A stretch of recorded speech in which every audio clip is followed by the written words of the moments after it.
Un saludo para todo nuestro público y también a todos aquellos que nos están mirando en la zona norte a través de Copelesca Canal 14. Estamos muy complacidos de tenerlos en otra edición de la telerevista Espectro, informándoles sobre todo del acontecer científico y tecnológico a nivel nacional. Les saluda José Durán. De seguro el tema de fondo del que hablaremos hoy le traerá a usted muchos recuerdos. Analizaremos el terremoto ocurrido hace 25 años en Limón desde la visión de los científicos Percy Danger y Walter Montero, ambos del Centro de Investigación de Ciencias Geológicas de la UCR. También le contaremos qué videos puede encontrar en YouTube en la página y la sección de Espectro en redes sociales. Antes de iniciar con estos interesantes temas, le contamos que el decreto encargado de regular la construcción de infraestructura de telecomunicaciones en áreas silvestres protegidas será modificado. El viceministro de Telecomunicaciones, Emilio Arias, considera que esta normativa emitida en 1997 necesita actualizarse. Dicha modificación busca asegurar y proteger la flora y fauna, permitiéndole la instalación de este tipo de obras de manera armoniosa con el ambiente. Por ahora, el documento se encuentra en proceso de publicación. Ahora vamos con Alejandra Fernández, quien ya se encuentra con los invitados de esta noche. Gracias, José. A 25 años del terremoto de Limón, que ocurriera un 22 de abril de 1991, con una magnitud de 7.7 que sacudió la mayor parte de la región Caribe y también el noroeste de Panamá, nos encontramos con Percy Danger. Él es doctor de la Escuela de Geología, la Escuela Centroamericana de Geología, y el doctor Walter Montero, ambos investigadores del Centro de Investigaciones en Ciencias Geofísicas de la Universidad de Costa Rica. También son profesores en esas unidades académicas. Un gusto tenerlos con nosotros, y era una zona considerada de bajo potencial sísmico. ¿Se tenía poca investigación en ese lugar, don Walter?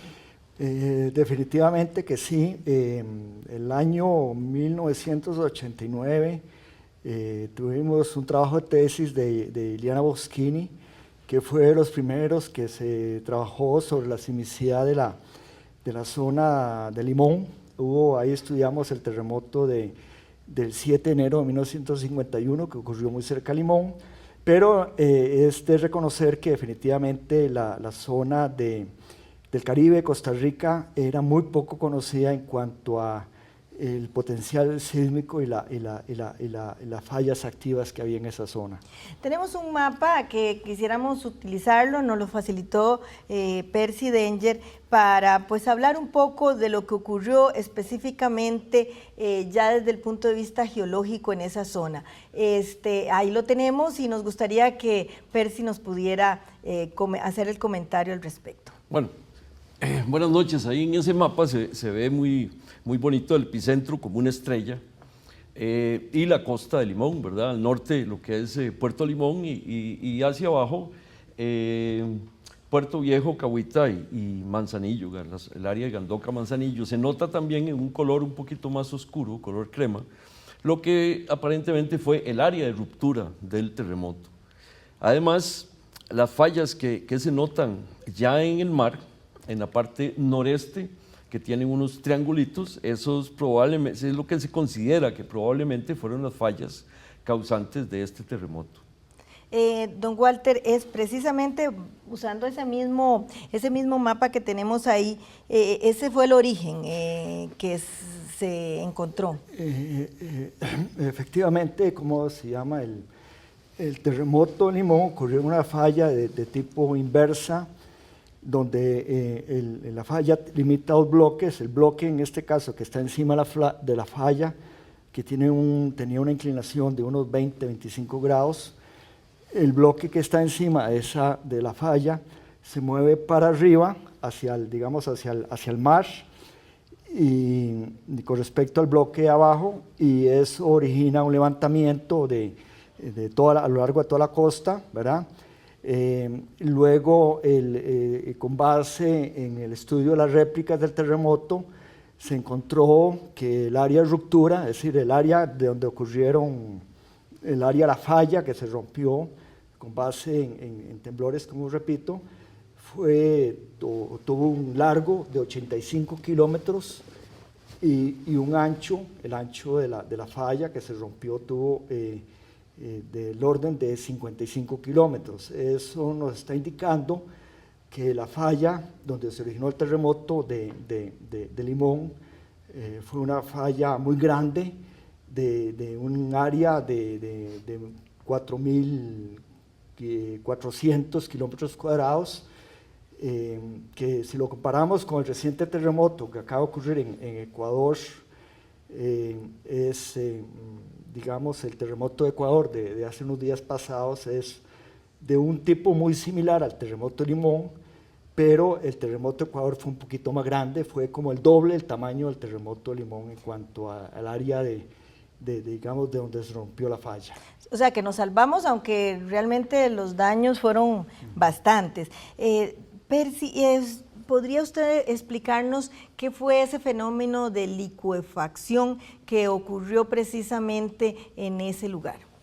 Bueno, la licuefacción es un fenómeno que ocurre en terrenos que son sueltos, digamos, que no son rocosos. Entonces, como son todas las llanuras de Limón, etcétera, que son justamente terrenos blandos. Entonces hay un acomodamiento de las partículas sueltas y eso causa que, bueno, hay varios efectos relacionados con esto, pero va a causar ondulaciones del terreno, fracturas, salidas de agua, materiales fétidos, etcétera, con este reacomodo por la vibración. Es un reacomodo por la vibración y entonces todo el terreno se ondula, se fractura en el acomodamiento, ¿verdad? Un reacomodamiento de zonas sueltas, lo cual no ocurre, por ejemplo, en lo que es propiamente Limón, porque Limón es constituido... Como se puede ver en la imagen que tenemos. Bueno, en esa imagen era una cancha de fútbol, ¿verdad? Yo no sé ahora si todavía jugarán fútbol ahí, ¿verdad? O la han aplanado, ¿verdad? Por supuesto, pero eso es una área afectada por este fenómeno, justamente. Y ahí se ve todo el rompimiento. Sí. Ahí tal vez le puedo agregar a lo que habla Percy, de que la licuefacción se produce principalmente en terrenos que tienen mucha arena. Y cuando la arena está llena de agua, las ondas sísmicas comprimen, ¿verdad? La onda sísmica primera que llega con el terremoto, que es la onda P, comprime las arenas con agua y entonces al comprimir la arena con agua expulsa el agua y al expulsar el agua sale por grietas y entonces el terreno pierde consistencia y viene el fenómeno de fracturación de la arena y por eso vemos las ¿cómo se llama? Las fracturas que tenemos en este campo de fútbol, ¿verdad? Y ocurrieron también en muchos otros lugares ahí mismo en la zona del Caribe. Y precisamente, como decía Percy, toda la zona, digamos, que está entre Limón y más o menos Puerto Viejo, Manzanillo, es una zona de costa, una zona de una franja costera con muchos depósitos de arena y esos fueron los terrenos que sufrieron mucha licuefacción. Señores, vamos a separar un momento, pero para darle el pase a mi compañero José, que tiene más información. Gracias, Alejandra. Y es que momentos después de este fatal incidente se registraron 48 muertos, 641 heridos y más de 4.452 casas que quedaron colapsadas.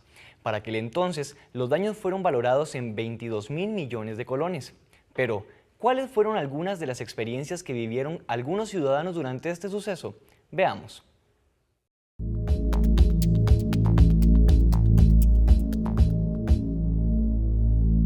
En realidad estaba muy joven, tenía 12 años, estaba en sexto de la escuela.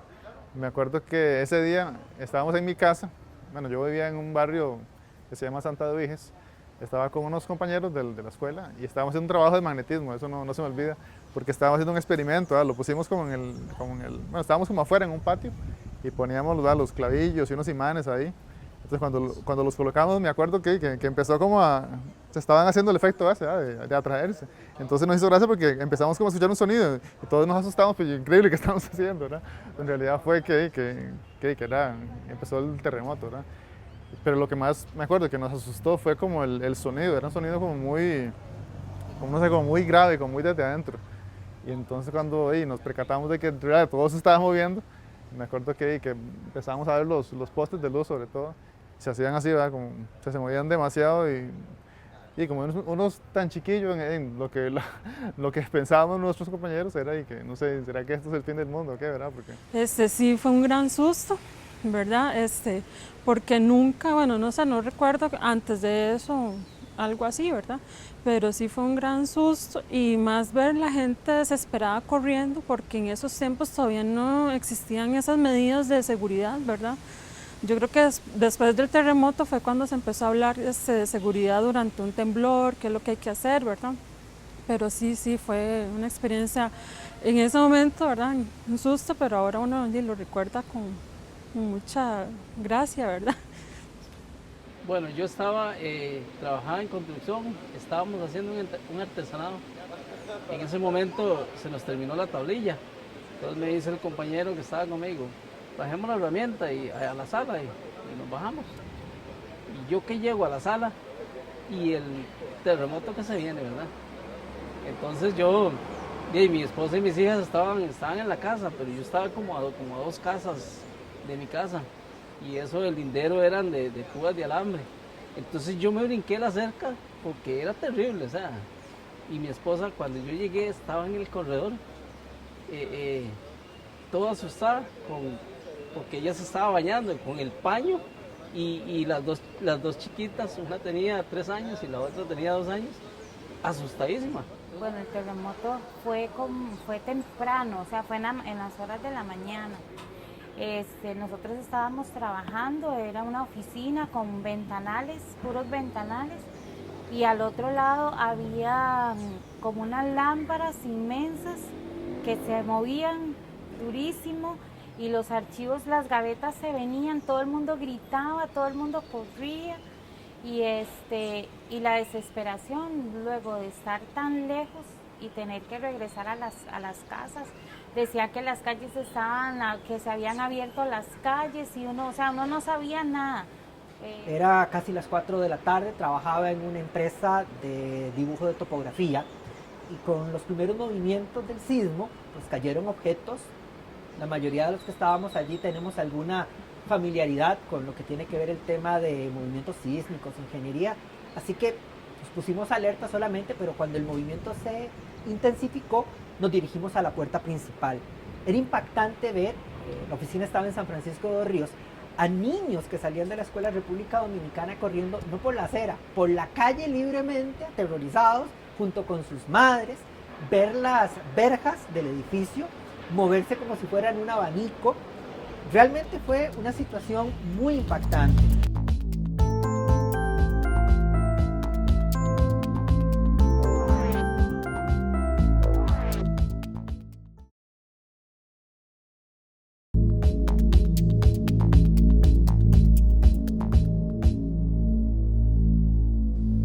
A 25 años del terremoto de Limón, estamos con Percy Danger y Walter Montero. Ellos dos son investigadores del Centro de Investigación en Ciencias Geológicas de la Universidad de Costa Rica. Pero empecemos de lleno con estas fotos que nos prestó precisamente el doctor Danger, que es sobre deslizamientos. Esto fue producto precisamente de ese terremoto. Bueno, sí, durante el sismo toda esta zona es de muy alta pendiente y tiene un bosque exuberante, ¿verdad? Entonces, durante los movimientos sísmicos, durante el movimiento principalmente, el principal, o sea, cayeron árboles, o sea, el terreno se deslizó, ¿verdad? Totalmente, ocurrieron montones de deslizamientos, la tierra parecía rasgada. Realmente se veía la roca, como en esta imagen, por ejemplo, que se ven los estratos y todo, y fue denudada totalmente, porque el suelo se dio y se vino abajo con todos los árboles. Y los árboles, desde algún sobrevuelo que pude hacer, parecían casi palitos de fósforo, ¿verdad? Árboles de dimensiones grandes, ¿verdad? Ahí se ve, por ejemplo, cómo la fila Matama estaba totalmente desgarrada, por los deslizamientos causados. Y claro, ¿qué pasaba? Todo este material, primero, todo el suelo, iba hacia los ríos, iba desplazándose hacia los ríos y trayendo todos los árboles. Estos árboles quedaron también atascados en muchos puentes, como en el puente del río La Estrella, y finalmente iban a desembocar al mar. Llegaban al mar. Hay un detalle que Limón no tuvo agua potable durante mucho rato, fue como un año.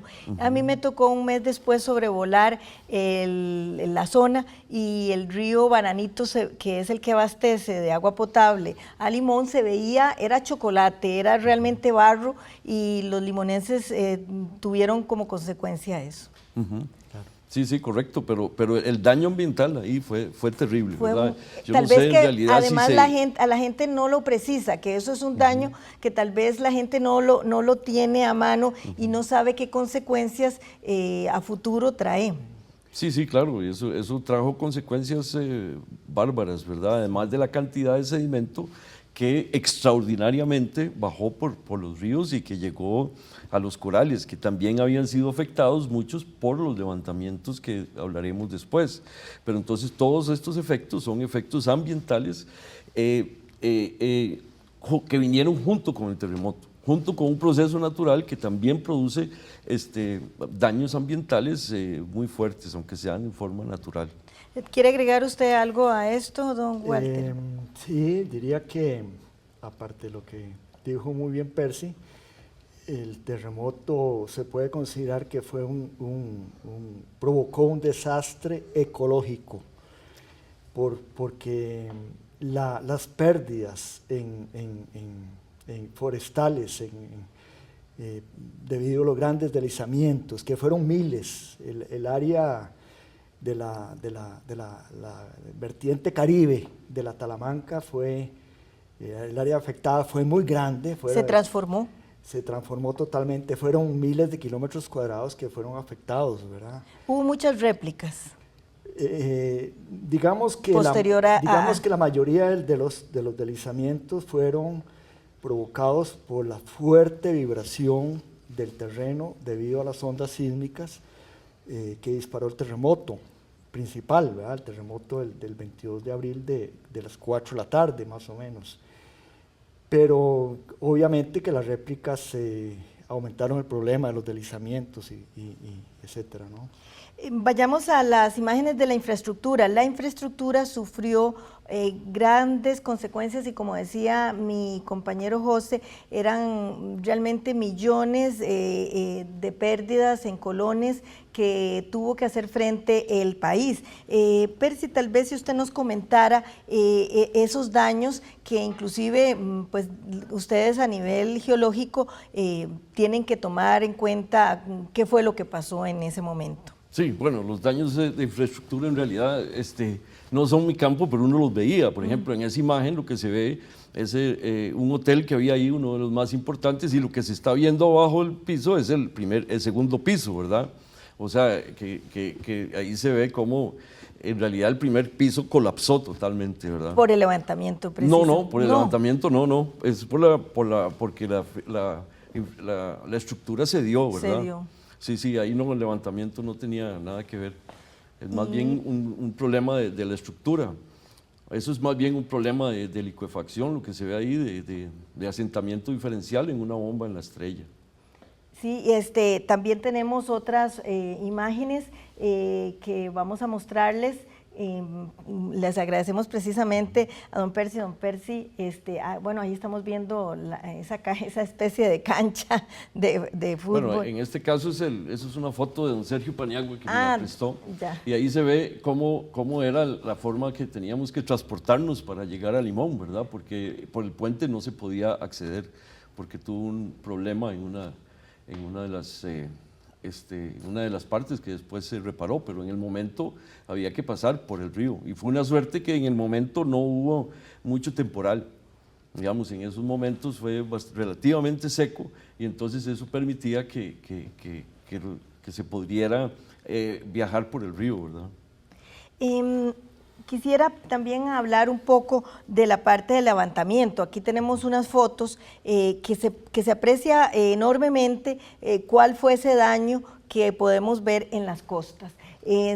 Queremos que nuestro compañero Esteban nos muestre si aquí estamos viendo las imágenes y tal vez que ustedes nos puedan hacer los comentarios. Claro, ese por ejemplo es una imagen ahí cerca a Manzanillo, Gandoca Manzanillo, ahí lo que se ve es un islote donde se ve el nivel del mar previo al terremoto del 91.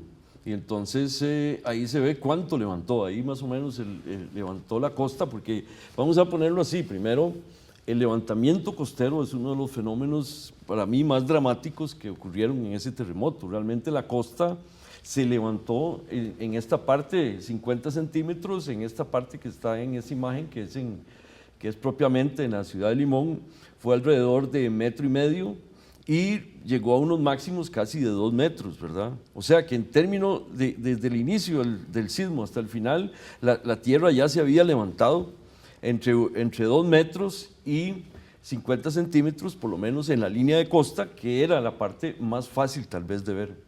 Ese es otro sitio allá por Gandoca Manzanillo donde se ve la línea de erosión previa al 91 y que ahora está levantado más o menos un poco más de 50 centímetros en ese punto. Don Walter, usted como profesor de la escuela, no sé si en ese momento ¿quién estaría de director en la Escuela Centroamericana de Geología?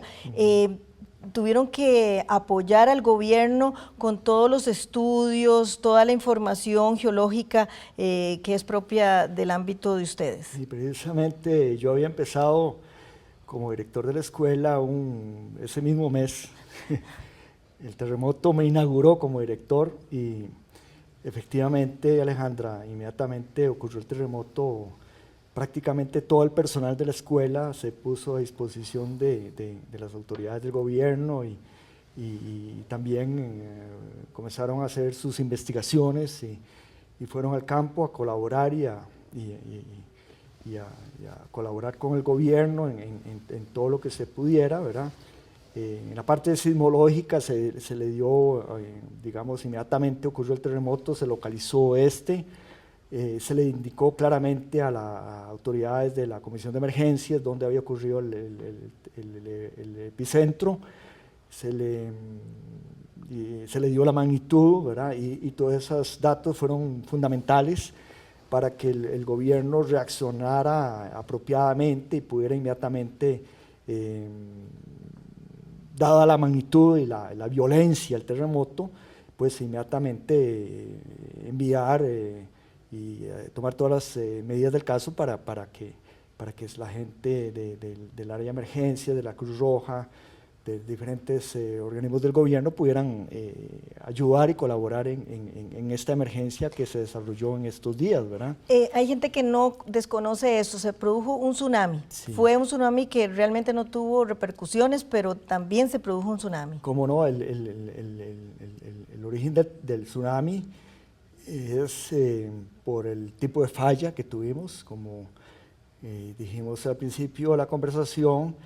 El tipo de falla es una falla donde un bloque se levanta, origina no solamente lo que acaba de decir Percy muy bien, de que es un levantamiento costero, sino que como la falla está del lado del mar y por debajo digamos, del fondo marino, que está frente a Limón, al llegar la falla hasta el borde del fondo marino y originar ahí un desplazamiento de alguna cantidad de centímetros, entonces provocó que el mar que estaba encima de ese terreno que se estaba levantando se levantara un poco con respecto a la otra parte que no se levantó y ahí se origina un tsunami.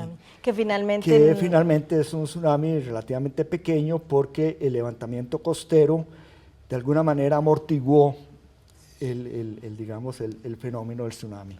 Le dejo estos 2 últimos minutos a Percy para que nos explique un poco de esta falla secundaria que se produjo y también una animación que tenemos para finalizar. Así pongamos la animación, porque esto explica muy bien todo lo que pasa. ¿Por qué hay un levantamiento en primer lugar? Y después, cómo se produce justamente el oleaje, ¿verdad? por lo que pasa ahí. Ahí está la animación, vean cómo ocurre el sismo, la onda sísmica. Ahí va, hay un punto de epicentro arriba y vean cómo levanta y eso afecta el volumen de agua y ahí va el oleaje, ¿verdad? Que ahí destruye la palmerita. Ok, ¿y la falla secundaria esta que se dio para se vio una falla secundaria en Río Blanco, que ahí pudimos encontrar, que es la falla de Río Blanco. Es una falla más bien asociada al sismo principal, no es la falla principal, pero fue muy interesante, o sea, tuvo un movimiento oblicuo de metro 40 y metro 50 lateralmente y verticalmente. Muchísimas gracias, don Walter, muchas gracias, Percy, y solamente me resta decir que don Walter afirma en un documento científico que después del terremoto de Nicoya del 3 de octubre de 1950, el terremoto de Limón es el más grande que había ocurrido hasta el momento en Costa Rica. Nos vemos la próxima vez y espero que pues hayan aprendido un poco y recordado este terremoto hace 25 años que sucedió en Costa Rica. Gracias, Alejandra, no cabe duda que las imágenes que vimos fueron bastante impactantes. Ahora vamos con la sección de Espectro en redes sociales y les contamos que en nuestro canal de YouTube, Espectro Canal UCR, usted va a poder encontrar allí más de 350 videos sobre proyectos de investigación nacional y también semblanzas de científicos costarricenses. En esta ocasión, escogimos el video sobre los 100 años del terremoto de Cartago, producido por la periodista Hazel Cerdas. Observemos un fragmento de este reportaje que ya contabiliza más de 9.000 visitas.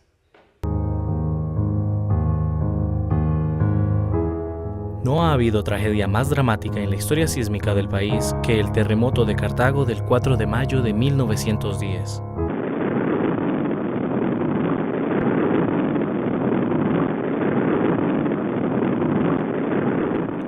«16 segundos bastaron para traerse abajo la vieja metrópoli y reducirla a escombros».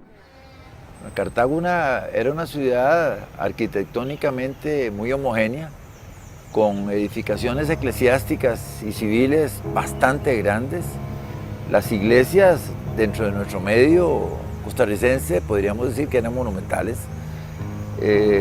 Construcciones muy gruesas de paredes y muy amplias debido al código de Carrillo que nos habían obligado a construir en Cartago estructuras grandes de calicanto, que eso hacía que fueran paredes muy gruesas y una arquitectura renacentista muy bien definida. Inclusive había como cierta unidad arquitectónica entre los edificios públicos y las iglesias. Cartago, a través de la historia, había registrado eventos sísmicos fuertes, pero ninguno tan destructivo como el de 6.4 grados de magnitud en la escala de Richter. Con esta información llegamos al final de nuestro programa. Recuerda sintonizarnos los martes y domingos a las 8:30 de la noche. Nos vemos hasta pronto.